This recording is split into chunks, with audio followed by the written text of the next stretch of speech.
ചില ക്യാരക്ടേഴ്സ് നമ്മൾ പവർഫുൾ ആണെന്ന് പറയുന്നത് ഓപ്പോസിറ്റ് ആര് നിൽക്കുന്നു എന്നും കൂടെയല്ല. ഒരു സൂപ്പർ സ്റ്റാറിൻ്റെ ഓപ്പോസിറ്റ് ഒരാളെ കൊണ്ട് നിർത്താൻ ഒരു ലെജൻഡറി സംവിധായകൻ തീരുമാനിക്കുക എന്ന് പറയുന്നത് ഭയങ്കര പരിപാടിയാണ്. അത് നമുക്ക് തരുന്നൊരു അപ്രീസിയേഷനാണ്. ഈ സൂര്യന് ചുവട്ടില് എന്ത് നെറുകേടിനുമാവും ബലരാമന്. സക്കീർ ഭായി 19-ാം വയസ്സിൽ പാർട്ടി ഓഫീസിൽ ഓഫീസ് ബോയ് എന്ന ഓമന പേരിൽ ഔദ്യോഗിക ജീവിതം ആരംഭിക്കുമ്പോ ഇടുപ്പിൽ ഒരു കൊച്ചു പിച്ചാത്തിയുടെ ബലം പോലും ഇല്ലായിരുന്നു ഈ ബലരാമന്. പക്ഷെ 23-ാം വയസ്സിൽ ഇതെല്ലാം അറിയാം. ഇതില് ഇത്രയല്ല, സീൻ കംപ്ലീറ്റ് ബലരാമന്റെ ആണ്, പെർഫോമൻസ് ആണ്. ഞാനിപ്പോ ഈ കാണിച്ച ഇപ്പൊ ലാസ്റ്റ് നിൽക്കുന്ന ആ ഷോട്ടില്ലേ, ആ ഷോട്ടിൽ തന്നെ ഫ്രെയിമിന്റെ ഒരു ബാലൻസിങ് എന്ന് ആലോചിച്ചു. ഡയറക്ടർ ജോഷി എന്ന് പറയുന്നത് അവിടെ ഒരു വേറിട്ട മുഖമാകുന്നത്, അല്ലെങ്കിൽ ഒരു അദ്ദേഹത്തിന്റെ പ്രായം എല്ലാവർക്കും അറിയാം, എബവ് 70 ആണ്. അപ്പോൾ അദ്ദേഹം ഇപ്പോഴും ഒരു 17-കാരൻ്റെ ചുറുചുറുക്കോടുകൂടി സിനിമയെ സമീപിക്കുന്ന വ്യക്തിയായിട്ടാണ്. അത് അദ്ദേഹത്തിൻ്റെ ഫ്രെയിമുകളിലുമുണ്ട്. ഇപ്പം ലേറ്റസ്റ്റ് ഞാൻ അദ്ദേഹത്തിൻ്റെ കൂടെ അഭിനയിച്ച എൻ്റെ ഓർമ്മിച്ചാണ് അവസാനം വെച്ച പാപ്പൻ. ആ പാപ്പനിലെ എൻ്റെ ആ സീന് ആക്ച്വലി ആ പെർഫോമൻസിന് ഞാൻ ആ ചെയ്തിരിക്കുന്നത് നമ്മളൊരു സാധാരണ ഒരു യൂഷ്വൽ ഒരു സിനിമ എടുക്കുന്ന ഒരു കട്ടിങ് രീതിയൊക്കെ ഉണ്ടല്ലോ, അതുപോലെ എടുക്കുകയാണെങ്കിൽ അതിനകത്ത് ആ സീൻ ഒരു ഇമ്പാക്റ്റും ഇല്ല. അതേ ആ ഷോട്ട് വെച്ചേക്കുന്നത് ശ്രദ്ധിച്ചോ, അതിലൊരു ചെറിയ മൂവ്മെൻറ്റും ഒക്കെ കൊടുത്ത് ശരിക്കും അതാണ് അതിൻ്റെ ഹൈലൈറ്റ് എന്ന് പറയുന്നത്.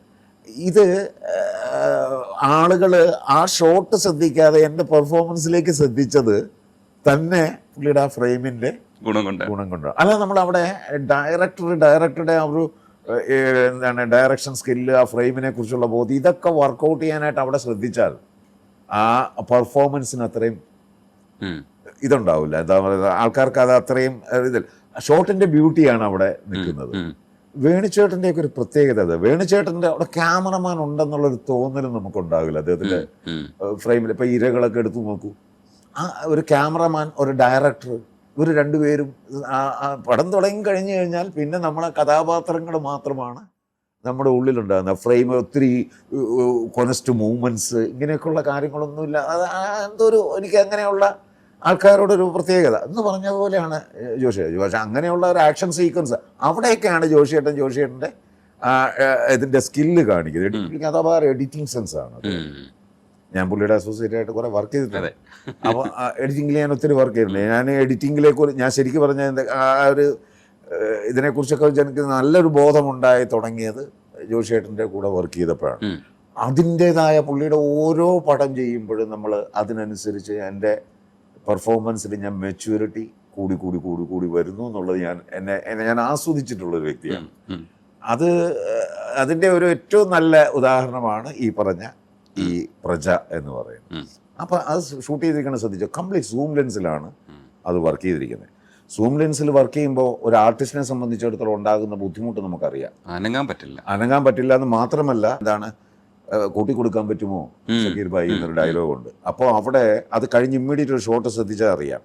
അത് നമ്മുടെ അനീഫക്ക എന്ന എന്തോ ഒരു പറയുന്നത്, അപ്പോഴത്തേക്ക് ലാലേട്ടൻ ഇങ്ങനെ കൈ വെക്കുന്നുണ്ട്. ഈ ഷോട്ടിൻ്റെ ആ ഫ്രെയിമിംഗ് എന്ന് നോക്കൂ, എൻ്റെ ഫേസിൽ തന്നെയാണ്, ലാലേട്ടൻ്റെ സജഷനിലാണ് ഈ കൈയുണ്ട്. അപ്പോൾ അവിടെ നിന്ന് ഇങ്ങനെ ഒരു കൈ, ഒരു പാന്, ഫോക്കസ് ഷിഫ്റ്റ് ആദ്യം അദ്ദേഹത്തിൽ, അത് കഴിയുമ്പോഴത്തേക്ക് ഈ കൈയിലേക്ക്, അവിടെ നിന്ന് തിരിയുമ്പോഴത്തേക്ക് ഞാൻ തിരിഞ്ഞിങ്ങനെ വന്നിട്ട് ഇറ്റ്സ് ഓക്കെ സക്കീർ ഭായി എന്ന് പറഞ്ഞ് ഇങ്ങനെ തിരിയുന്നു അവർ ചിരിച്ചോണ്ട്. നമുക്കതൊന്നും പ്രശ്നമൊന്നുമല്ല, അങ്ങനെ കിടന്ന് ചിലച്ചോട്ടെ. ഇത്രയും അത് വളരെ കോംപ്ലിക്കേറ്റഡ് ആണ് ആ ഒരു ക്യാമറമാനെ സംബന്ധിച്ചിടത്തോളം. ഇത് ക്യാമറമാനെ സംബന്ധിച്ചത് കോംപ്ലിക്കേഷനൊക്കെ കൂടുതൽ ഈ ഫ്രെയിമിൽ നിൽക്കുന്ന ആർട്ടിസ്റ്റിനുണ്ട്. ഇത്രയും റിസ്ക്, അത് ഭയങ്കര റിസ്ക്കാണ്. കാര്യം കറക്റ്റ് സമയത്ത് ഈ കൈ അദ്ദേഹത്തിന്, ലാലേട്ടൻ്റെ കൈ വരണം, അതുപോലെ അദ്ദേഹത്തിൻ്റെ ഇത് വരണം, എൻ്റെ തിരിച്ചിൽ ഈ പ്ലാൻ ചെയ്ത് വരുമ്പോൾ കറക്റ്റായിരിക്കണം. ഇങ്ങനെയുള്ള ഒത്തിരി പ്രശ്നങ്ങളുള്ള ഒരു ഷോട്ടാണ്. പക്ഷെ അത് ഞങ്ങൾ ആ സാധനം ചെയ്ത് ഫസ്റ്റ് ടേക്ക് ഓക്കെ ആണെന്ന് ഓർക്കുക. നിൽക്കുന്ന 4 പേരാണ് ആ സീനിൽ. എനിക്ക് തോന്നുന്നു അദ്ദേഹം ഉണ്ടെന്ന് തോന്നുന്നു, ബാബു നമ്പൂതിരി ചേട്ടൻ ഉണ്ടെന്ന് തോന്നുന്നു. ഈ 4 പേരുമുള്ള ഫ്രെയിമിൽ അതിലെല്ലാം ക്യാമറയ്ക്ക് മൂവ്മെൻ്റ് ഉണ്ട്, ആർട്ടിസ്റ്റിന് മൂവ്മെൻ്റ് ഉണ്ട്. അത് കഴിഞ്ഞ് ലാസ്റ്റ് ഈ ഡയലോഗ് കറക്റ്റ് ടൈമിങ്ങിൽ വരണം. ഇതെല്ലാം ഒത്തു വന്ന് ഫസ്റ്റ് ടേക്ക് ഓക്കെ ആണത്. മിക്ക സീൻ ഷോട്ടുകളും അതിനകത്ത് ഫസ്റ്റ് ടേക്ക് ഓക്കെയാണ്. അതാണ് ആ എന്താണ് ജോഷിയേട്ടൻ്റെ ആ ഹാൻഡിൽ ചെയ്യുന്നതിൻ്റെ കാരണം നമുക്കത് വെക്കുമ്പോൾ തന്നെ മനസ്സിലാകും ആ ഒരു ക്വാളിറ്റി അതിനകത്തുണ്ടെന്ന് ഓർക്കുക. അപ്പോൾ ഇതിനകത്ത് പ്രധാനമായിട്ടും ഈ കഥാപാത്രങ്ങൾ അഭിനയിക്കുന്ന നടന്മാർ ഭയങ്കരമായിട്ട് ഞാനത് വിശ്വസിക്കുന്നില്ല. ആ പോർഷൻസ് ഞാൻ ശരിയാണ് അവർ പറഞ്ഞ പോലെ ഡയലോഗ്, കാര്യം ആ സീനാണെങ്കിൽ പോലും ആദ്യത്തെ 4 പേജ് മാത്രമേ അഭിനയിക്കാൻ നേരത്തെ എനിക്കറിയാവുള്ളൂ. അതായത് ഞാൻ ആ കാലം നീട്ടി ഇങ്ങനെ ഇരിക്കുന്നു, ലാലേട്ടൻ്റെ കാലിങ്ങനെ ഷൂസ് ഇങ്ങനെ കയറുമ്പോൾ ഞാൻ എഴുന്നേൽക്കുന്നു, സിഗരറ്റിൻ്റെ ചാരങ്ങ് തട്ടിയിട്ടുണ്ട് സക്കീർ ഭായിയുടെ വീട്ടിൽ വന്ന് ഇങ്ങനെ സിഗരറ്റ് വലിച്ചുകൊണ്ടിരിക്കുമ്പോൾ അതെങ്ങനെ ഉണ്ടെന്ന് നോക്കുകയായിരുന്നു. ഇറ്റ്സ് ഓക്കെ സക്കീർ ഭായ് എന്ന് പറഞ്ഞ് കുത്തിക്കെടുത്തുന്നു. അത് കഴിയുമ്പോൾ ഇരിക്കാൻ പറയുമ്പോൾ ഇറ്റ്സ് ഓക്കെ നമുക്ക് നിൽക്കാം, മോർ ഫേസ് ടു ഫേസ് എന്നൊക്കെ പറഞ്ഞാൽ അങ്ങനെ അത്രേ ഉണ്ടായിരുന്നുള്ളൂ. അത് കഴിഞ്ഞിട്ട് അത്രയും അത് ഷോട്ട് എടുത്തുകൊണ്ടിരിക്കുമ്പോൾ അവിടെ നിന്ന് മുകളിലിരുന്ന് രഞ്ജിയേട്ടൻ എഴുതുകയാണ്. അത് കൊണ്ട് അടുത്ത ഒരു 4-5 പേജ് വീണ്ടും കൊണ്ട് തരും, അവിടുന്ന് പഠിക്കുന്ന അങ്ങനെയാണ് പോയത്. അപ്പം നമ്മൾ അവിടെ എന്നെ സംബന്ധിച്ചത് ഞാൻ ജസ്റ്റ് അതിനെ എന്താണ് ബിഹേവ് ചെയ്യുന്ന മാത്രമേ ഉള്ളൂ. പിന്നെ അത്യാവശ്യം നന്നായിട്ട് ഡയലോഗ് പറയാം എന്നുള്ളൊരു കോൺഫിഡൻസ് എനിക്കുണ്ട് എന്നുള്ളതല്ലാതെ ബാക്കിയെല്ലാം ആ സീനിൻ്റെ ഏറ്റവും നല്ല പ്രത്യേകത എന്ന് പറയുന്നത് ആ ഫ്രെയിമുകളുടെയാണ്. അത് ബ്യൂട്ടിഫുൾ ഫ്രെയിമാണ്. ആ ഫ്രെയിമിൽ നിന്ന് അഭിനയിച്ച കാര്യം ഒന്നാമതേ മിക്ക ഷോട്ടോട് ശ്രദ്ധിച്ചത് ഇത്രയേ ഉള്ളൂ. അങ്ങനെ ഒരു സിനിമാസ്കോപ്പ് ഫ്രെയിമില് നമ്മുടെ ഫേസ് ഇങ്ങനെ വന്ന് അത് മനോഹരമായ ഇങ്ങനത്തെ ഡയലോഗുകളും വരുമ്പോ അതുപോലെ ക്യാരക്ടറുടെ പേര് എസ്റ്റാബ്ലിഷ് ചെയ്തിട്ടുണ്ട്. ബലരാമനാണെന്ന് ക്യാരക്ടർ തന്നെ പറയുന്നത്. അത് ഭയങ്കര രസമുള്ള മറ്റേ എന്താണ് ഉത്തരാഞ്ജലി എന്ന് വന്ന എന്താണ് ഒരു ഇംഗ്ലീഷ് ഡയലോഗ് ഉണ്ടല്ലോ, നിന്ന് സംസാരിക്കുമ്പോ it's more face to face and comfortable. The dawn from Cochin strikes. അതൊക്കെ ഇൻട്രസ്റ്റിംഗ് ആണ്.